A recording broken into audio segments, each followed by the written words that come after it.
Siti Mat Sabri dan saya akan memulakan pembentangan yang bertajuk Agama sebagai Medium Perpaduan Pelbagai Etnik di Malaysia. Malaysia merupakan sebuah negara yang memupuk perpaduan dalam kepelbagaian. Ini kerana Malaysia terkenal dengan keunikan yang tersendiri, iaitu mempunyai pelbagai bangsa, agama dan budaya. Rakyat Malaysia terdiri daripada 3 kaum utama iaitu Melayu, Cina dan juga India, termasuk masyarakat pribumi orang asli.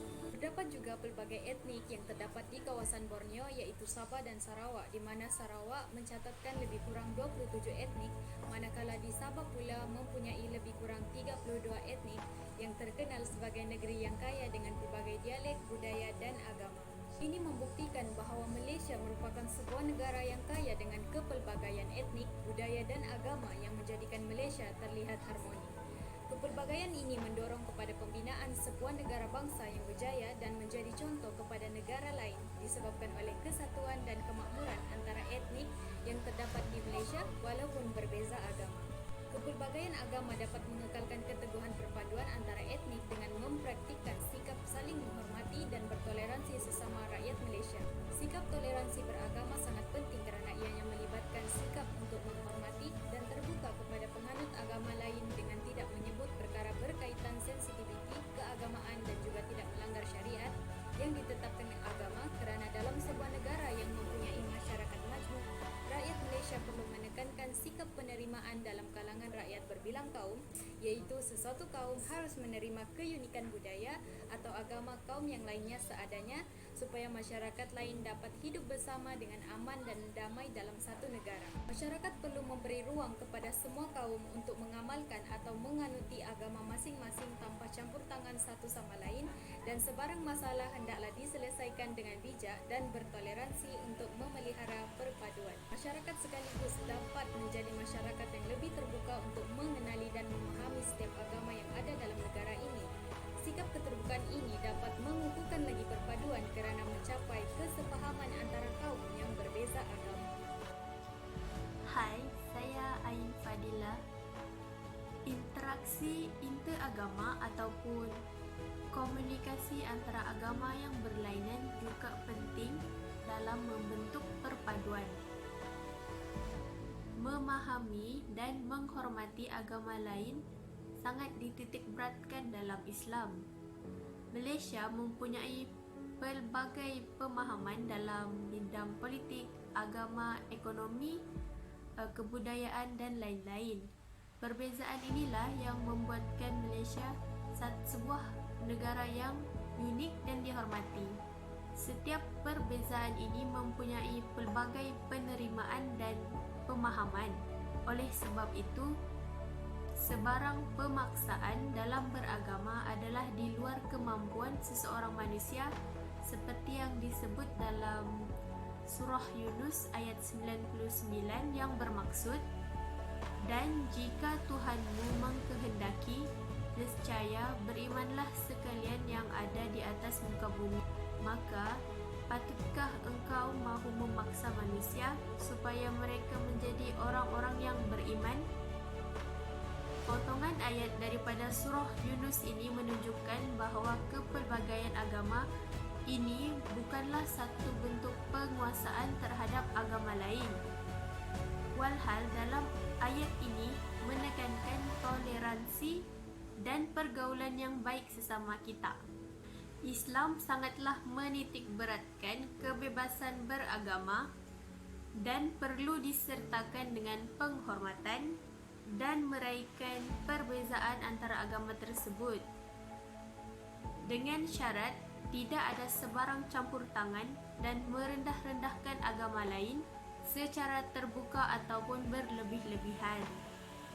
Hal ini juga selaras dengan Perlembagaan Persekutuan di mana ia menyatakan bahawa agama Islam adalah agama rasmi, namun agama lain juga boleh diamalkan. Penghormatan dan pemahaman sebeginilah yang patut diamalkan bukan di Malaysia sahaja tetapi di seluruh dunia agar perpaduan dapat dicapai dengan jayanya.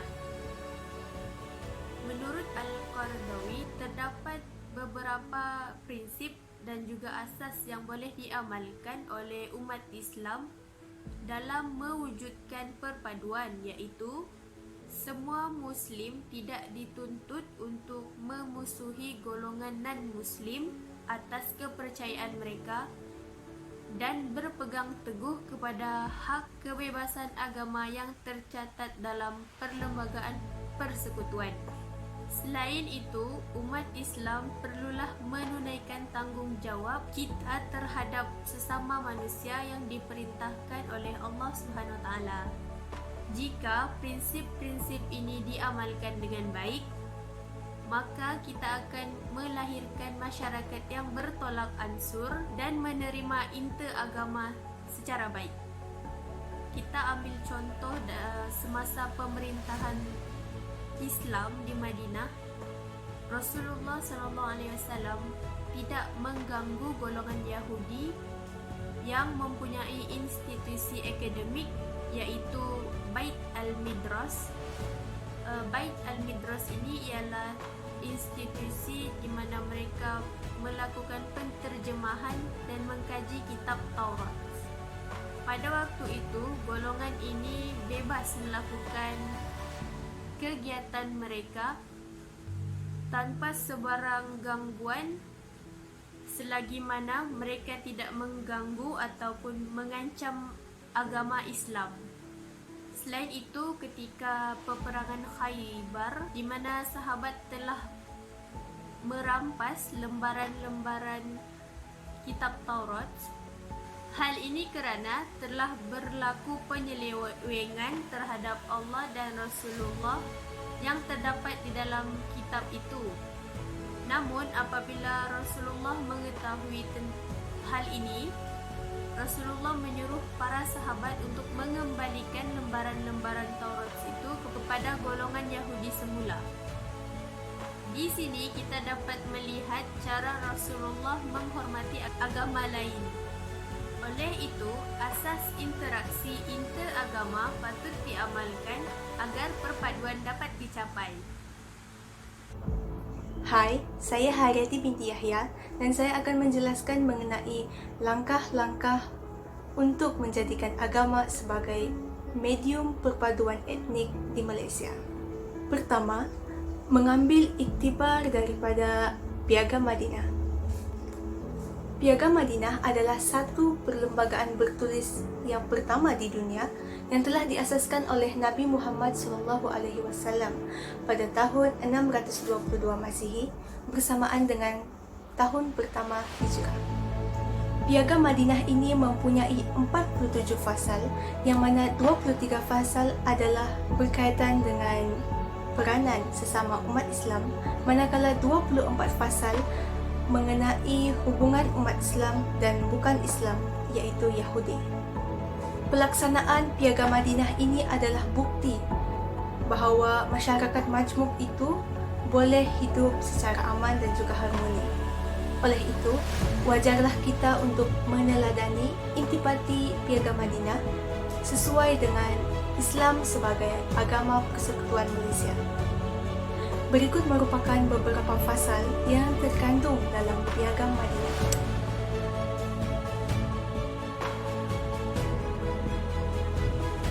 Nabi Muhammad SAW menggunakan konsep ummah seperti yang terkandung dalam pasal 25 hingga 34, iaitu suku kaum Yahudi dinyatakan satu persatu untuk menjelaskan kedudukan mereka bersama masyarakat Islam sebagai satu ummah.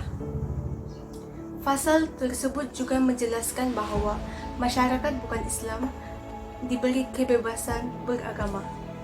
Di samping itu, pasal 13 sehingga 22 menjelaskan tindakan menentang kemungkaran secara bersama, iaitu rakyat akan saling bantu-membantu dan tidak berperang sesama Muslim. Oleh itu, ia memberi kesan positif ke atas keharmonian kerajaan Madinah yang mana nilai toleransi, hormat menghormati dan berkasih sayang dapat diterapkan dalam kalangan masyarakat tersebut. Daripada intipati pasal tersebut juga, kita dapat simpulkan bahawa kerukunan dan kesejahteraan ummah tidak mampu dicapai sekiranya fitrah asal kejadian manusia yang terdiri daripada berbilang bangsa itu dilupuskan. Selain itu, kaum bukan Islam dan masyarakat Islam mempunyai hak dan tanggungjawab yang sama, yaitu taat dan patuh kepada perjanjian. Seterusnya, nilai ukhuwah dalam kalangan masyarakat merupakan asas kepada kesepaduan negara. Secara keseluruhan, fasal-fasal yang terkandung dalam Piagam Madinah ini kebanyakannya menegaskan tentang kesaksamaan di antara rakyatnya tanpa mengira bangsa dan juga agama. Amalan toleransi dan juga semangat patriotik adalah nilai yang kita boleh teladani daripada kesan pelaksanaan Piagam Madinah ini untuk mengekalkan keharmonian dan juga kesejahteraan Malaysia tanpa mengira bangsa dan juga agama. Kedua, memupuk persefahaman sesama penganut agama yang berbeza. Persefahaman mengenai latar belakang budaya etnik dan agama yang berbeza dalam kalangan masyarakat Malaysia adalah penting sebagai asas pembinaan hubungan yang lebih harmoni dan bertoleransi. Bagi mencapai hasrat ini, langkah pertama yang harus dilakukan oleh semua pihak ialah saling berkenalan dan berkongsi pengetahuan mengenai latar belakang bangsa, budaya dan juga agama masing-masing sebagaimana yang telah dinyatakan dalam ayat berikut. Surah Al-Hujurat ayat ke-13 yang bermaksud, "Wahai manusia, sesungguhnya kami telah menciptakan kamu daripada seorang lelaki dan seorang perempuan. Kemudian kami jadikan kamu berbangsa-bangsa dan bersuku-suku agar kamu saling mengenali. Sesungguhnya yang paling mulia di antara kamu di sisi Allah ialah orang yang bertakwa. Sesungguhnya Allah Maha Mengetahui lagi Maha Teliti." Ayat Al-Quran ini jelas menyatakan bahawa penciptaan manusia yang terdiri daripada berbagai bangsa dan agama yang berbeza bukanlah menjadi asbab kepada berlakunya permusuhan dan juga perpecahan, tetapi ia adalah satu bentuk ruang untuk membina interaksi yang lebih harmoni antara satu sama lain. Usaha memupuk persefahaman ini harus dilakukan oleh kedua-dua belah pihak kerana proses perkenalan dan pertukaran maklumat mengenai pengalaman sebagai penganut suatu agama itu dapat membina proses kefahaman yang baik serta dapat mewujudkan hubungan yang lebih erat. Ia juga harus tidak diikuti oleh sebarang prasangka atau persepsi negatif yang tidak berasas kerana ia boleh menggugat proses pembinaan hubungan tersebut. Dalam konteks kepelbagaian etnik dan agama di Malaysia, persefahaman ini dapat dipupuk dengan mengurangkan sindrom kosmopolitanisme, iaitu sebuah ideologi yang menyatakan bahawa semua suku bangsa manusia merupakan satu komuniti tunggal yang mempunyai moraliti yang sama. Ia dapat diturangkan dengan mempraktikkan pergaulan yang baik dan mesra sesama penganut agama yang berbeza. Oleh yang demikian, proses memupuk persefahaman di antara kaum dan agama di bumi Malaysia ini adalah penting untuk merungkai segala kekeliruan mengenai doktrin sesebuah agama dan perlakuan para penganutnya agar kecenderungan untuk menuding jari terhadap mana-mana agama atas pemerhatian yang salah berhubung perlakuan setengah penganut agama itu tidak timbul. Ketiga, amalan dialog. Perkataan dialog bermaksud percakapan, perbualan, pertukaran pendapat, perbincangan atau perundingan antara dua pihak secara terbuka mengenai sesuatu isu.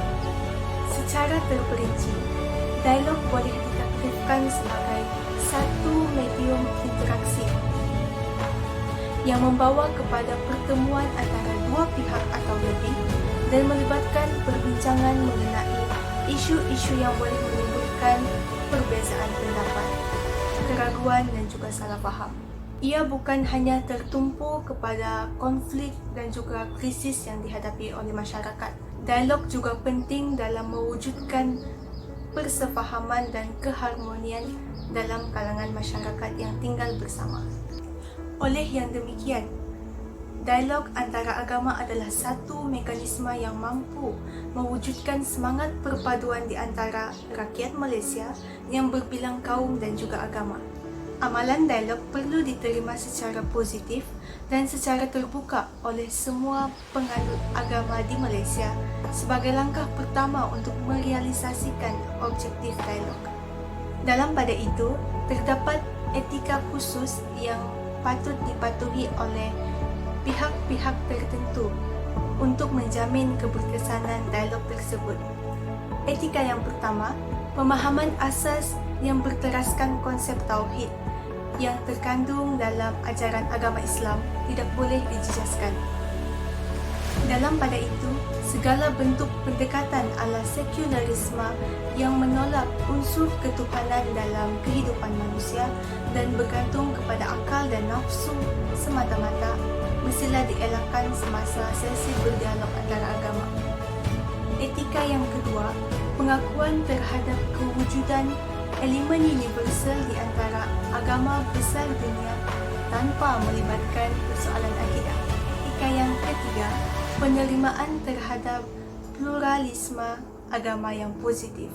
Etika yang keempat, cemuhan terhadap agama dan juga budaya serta perdebatan teologis doktrinal yang membawa kepada kebuntuan haruslah dielakkan.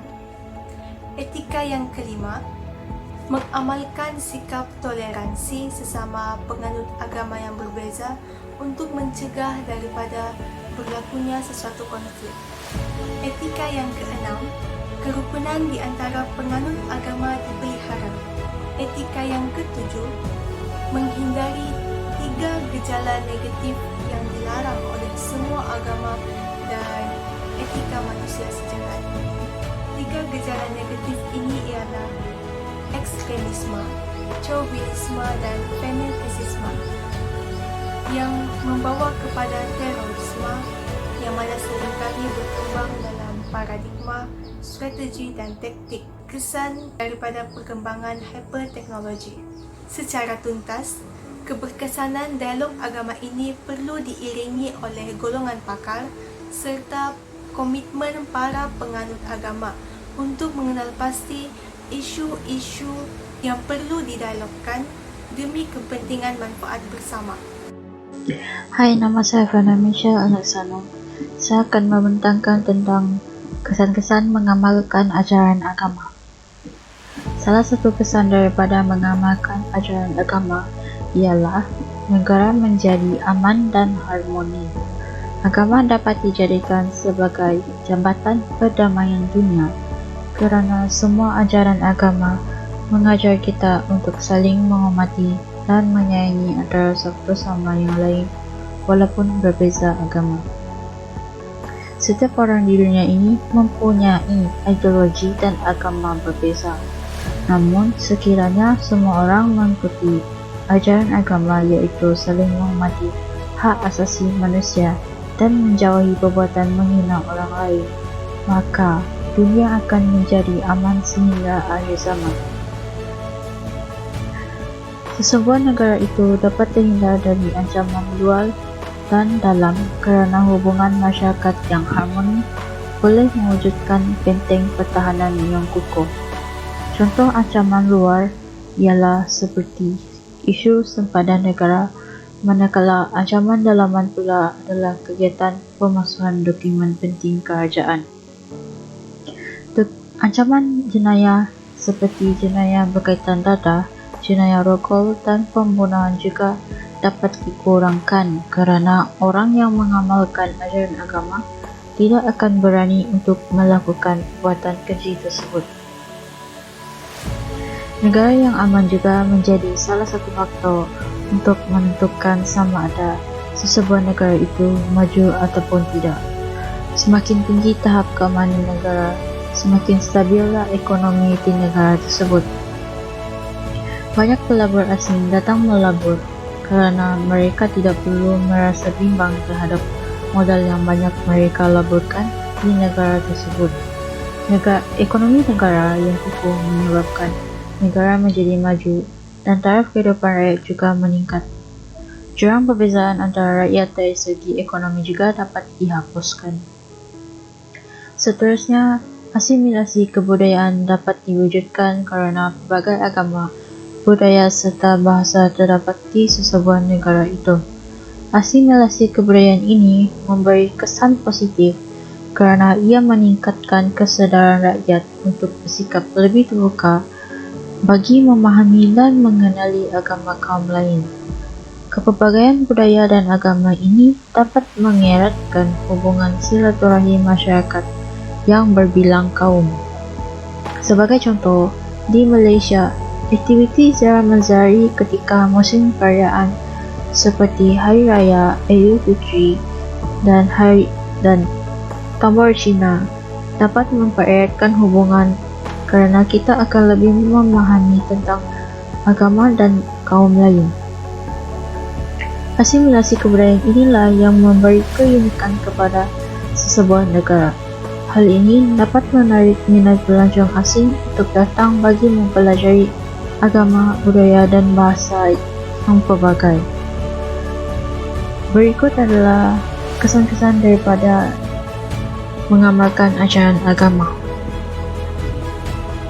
Sebagai kesimpulan, perpaduan kaum dengan kepelbagaian agama merupakan antara aspek terpenting yang harus ditekankan kepada rakyat Malaysia untuk mengekalkan kemakmuran kehidupan berbilang etnik, agama, dan budaya. Rakyat Malaysia harus bersatu padu dalam mengekalkan perpaduan dalam negara supaya keharmonian negara terjamin sehingga ditampuk pemerintahan generasi akan datang. Ini dapat menjadikan Malaysia menjadi negara yang turut bersaing dengan setanding negara-negara maju yang lain dan juga dapat meningkatkan lagi kestabilan negara dalam pelbagai sektor, terutamanya dalam ekonomi dan pembangunan negara. Dalam usaha memupuk masyarakat untuk bersatu padu, semua langkah-langkah dan faktor-faktor untuk memupuk perpaduan hendaklah dititik beratkan dan melihat keberkesanannya pada masyarakat bagi mewujudkan perpaduan dan integrasi nasional. Oleh itu, masyarakat Malaysia hendaklah menjadi penggerak dalam kemajuan negara dengan meneruskan sikap